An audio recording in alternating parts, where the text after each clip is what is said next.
Fala pessoal, tudo bem? Me diz uma coisa, vocês já tiveram aquela sensação de tontura básica? Quando você deita ou levanta da cama muito rápido, ou quando você sente aquela sensação de que você está num barco em alto mar, mesmo você estando parado?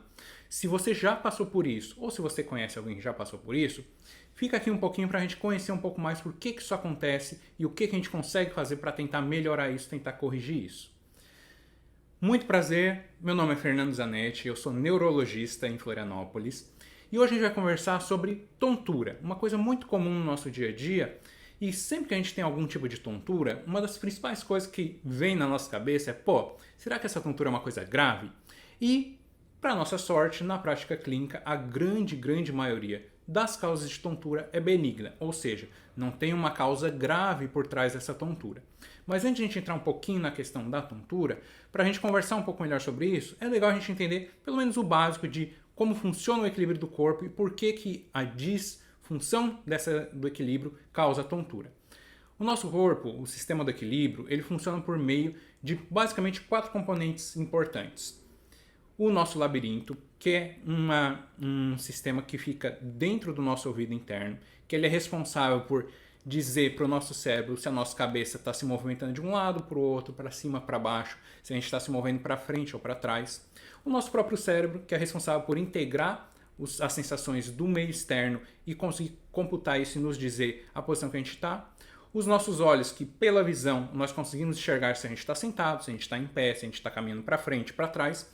E a nossa sensibilidade, que nós chamamos de propriocepção, que é um tipo de sensibilidade que fica localizado principalmente nos nossos músculos e nas nossas articulações e tendões e nos diz se a gente está sentado, se a gente está deitado. Então, basicamente, a integração desses 4 sistemas de forma conjunta nos ajuda a dizer se nós estamos sentados, se nós estamos em pé, se nós estamos virando para a direita, esquerda. E qualquer problema em qualquer um desses aparelhos vai gerar essa tontura, vai gerar esse sentimento que nós temos de tontura.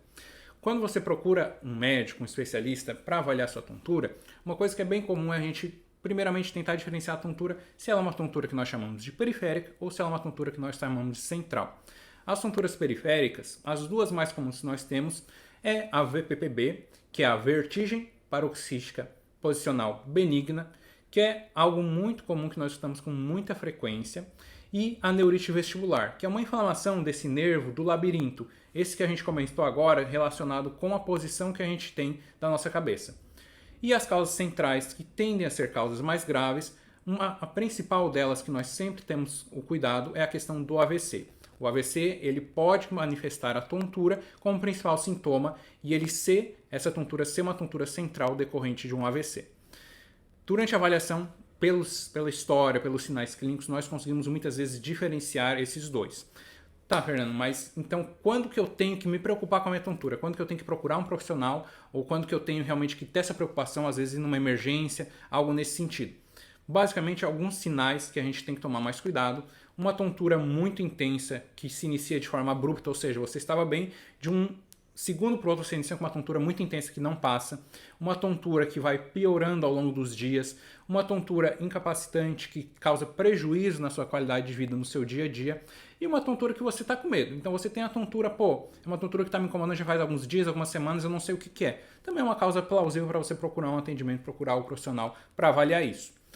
Onde que entra o neurologista nessa história? Como eu falei, a avaliação pode ser feita por qualquer médico, normalmente é feito por um neurologista ou um otorrinolaringologista.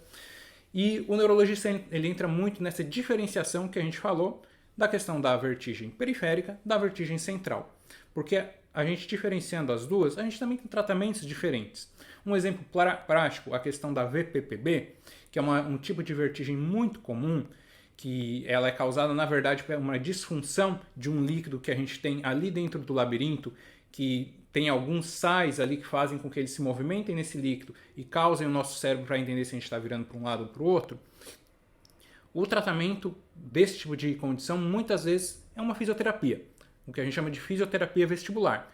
Então, a gente identificando qual é o tipo, o médico conseguindo identificar qual é o tipo da sua vertigem, nós conseguimos trazer para você um tratamento mais personalizado, um tratamento mais adequado e com um resultado melhor. Então, pessoal, se você gostou desse conteúdo e quer entender um pouquinho melhor como é que funciona o cérebro, como é que as doenças neurológicas se manifestam, se você tem curiosidade, quer entender um pouco mais sobre isso, não esquece de seguir o nosso canal, que nós de tempos em tempos vamos estar atualizando aqui com vocês com alguns vídeos interessantes, com bastante referência, bastante estudo, bastante conhecimento, para vocês estarem o mais a par possível disso no seu dia a dia.